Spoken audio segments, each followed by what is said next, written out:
Hey, this is the Fight Nerd here at the Bellator Press event. Now here with King Mo. King Mo, how's it going today? Man, I'm good, man. Just chilling, dog.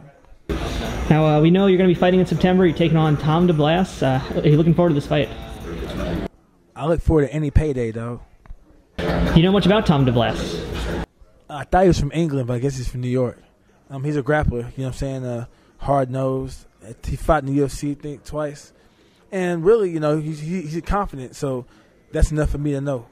Yeah, I know he's been a super confident guy. He's been calling out, you know, Tito, yourself, Rampage for a long time. He's really a hungry fighter. Does this affect how you think about him when you get into the cage? It don't affect nothing because, you know, we're all hungry, you know what I'm saying? Like, I'm thirsty and hungry, you know what I'm saying? Actually, I'm thirsty because you can live without food, but you can't live without water, you know what I'm saying? So it's like this. You know, he could be confident and hungry all he wants, but he's going to come up short come September 5th. All right, now, of course, I got to ask you about Quinton Jackson. What are your thoughts on a rematch? Are you still interested in fighting Quinton again? Yeah, he asked me for one. Yeah, of course, yeah. Have you watched your fight from Bellator? What do you think about your performance? Honestly, it wasn't that great, but I thought I won.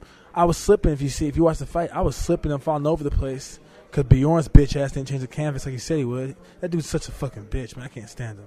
Makes me sick.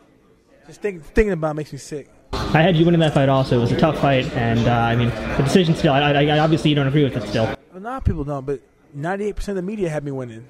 You know what I'm saying? So that's what happens when you have fights in places that they don't get a chance to see or, like, you know, judge fights. South Haven, Mississippi, I didn't know Mississippi even had MMA. You know what I'm saying? For real. Now, let me ask you this then. I mean, I know you guys have had such a long feud. Is there anything that could ever be done between you and Rampage to just bury the hatchet for good and move on? As long as money's involved, ain't nothing gonna change. Would it be less personal, I mean, or is that ever possible to make it less personal and just be a fight? No, anytime you fight somebody, it's personal, I feel like. Okay. Now, obviously, we just mentioned Bjorn. I know you guys didn't have a really very good relationship. What did you think when you heard that Coker was coming and take over and Bjorn was out? I thought what everybody thought. Great move. How long have these problems that Bjorn been having? Been happening? Well, the thing is, like, you know, he made it seem like we were cool and we're best friends, but we really weren't. You know, we might talk here and there through text, but for a while, I didn't really talk to him, and he didn't like my manager, because my manager called him out and stuff. So he's just like a bogus dude. You know what I'm saying? I feel like he's bogus. You know, no one took him serious in MMA. No one did. He was out of touch with the MMA community, and I just feel like he was fake. It's like, when did this hatred for him just first kind of happen? When I started catching him with these lies. You know, I didn't hate him. I just feel like he's a liar. Like, for instance, after Alvarez pulled out the fight, he said the fight's still going to happen. I was like, for real, still going to happen? Come to find out, it wasn't going to happen. They pulled in Will Brooks. He's just deceptive, you know what I'm saying? He ain't straightforward with nothing. He's always trying to spin something a different way. So if Bjorn was ever running another MMA company, would you ever want to work for him, or definitely not? No, because it probably wouldn't last that long. Okay.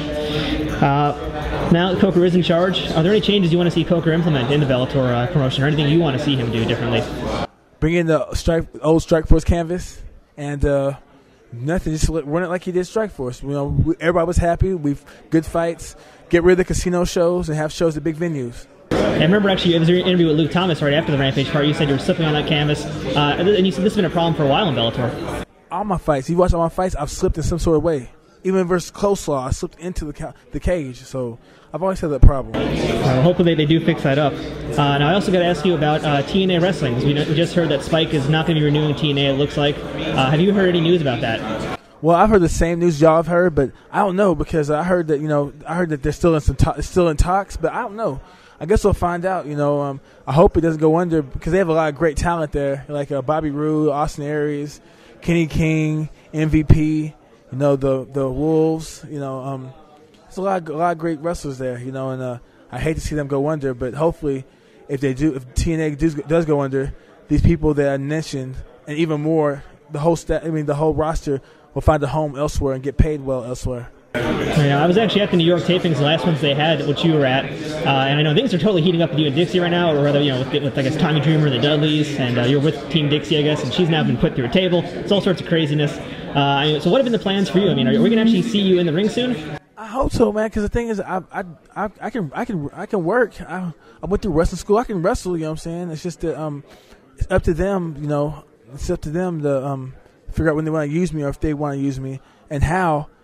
after they figure out what's happening with Spike TV. As far as I know, the plans are still for them to do their show in October in Japan, and it was announced that they have a new partnership with Great Muta. I know you're a huge fan of Muta, and what are the chances of you going over there and meeting Muta one-on-one or something, or just being able to meet Muta? Have you met Muta yet even?